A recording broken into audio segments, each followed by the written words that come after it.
I yield 2.5 minutes to the gentlelady from Iowa, Ms. Miller-Meeks. The gentlewoman from Iowa is recognized. Thank you, Madam Speaker. I rise today in support of H.R. 26, and I want to thank my colleague, the Chair of Judiciary from Ohio, for yielding me time.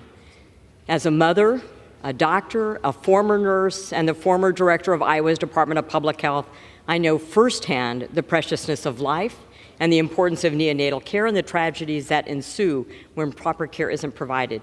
In fact, the first healthy baby I delivered as a doctor was to a young teenager who put the baby up for adoption.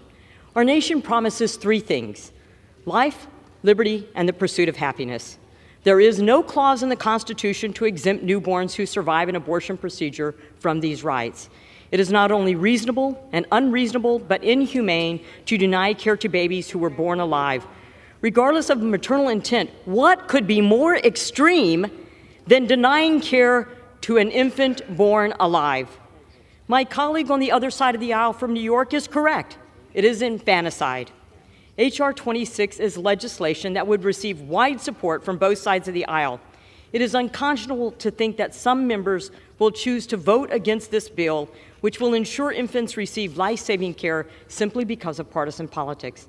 This legislation isn't about banning abortions, but saving the lives of living, breathing, innocent newborns. Many states, including Iowa, have put safe haven laws in place to allow parents to leave their infants at hospitals or care facilities without fear of being prosecuted. We already have laws in place to protect these infants. Why should infants who survive an abortion be treated any differently? Like all other medical professionals, I took the Hippocratic Oath, which promises that I will do no harm. This legislation reaffirms the Hippocratic Oath and ensures that doctors across the United States are providing the same standard of medical care to all infants, regardless of the circumstance of their birth.